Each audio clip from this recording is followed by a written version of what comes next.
atau disingkat DKP PWI Aceh Masyarakat Harian Serambi Indonesia.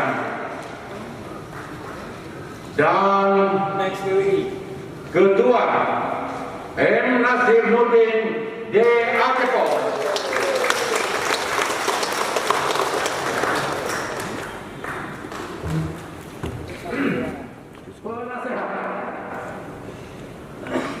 Ketua Haji Samsul Kahar Serambi Indonesia.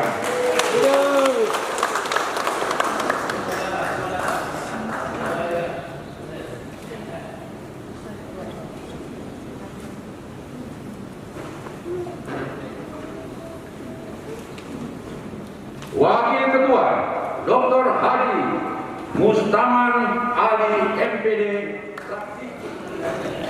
Sekretaris HT Maimun Umar SE/MSI dari Media Aceh.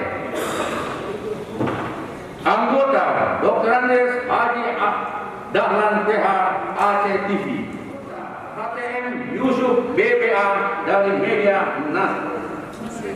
Dan terakhir anggota Mulis Musa Radio.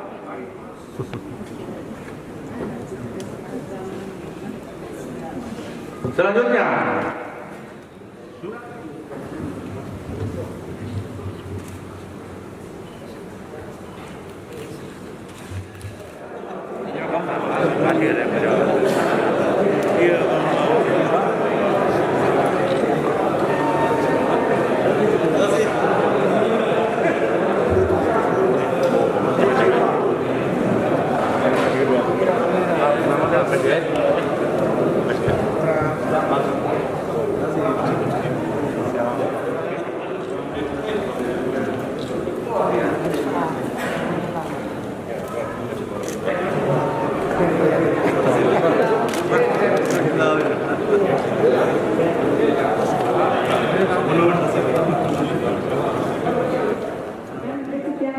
di lingkungan keluarga pers Indonesia, selain turut serta dalam perjuangan kaum perempuan.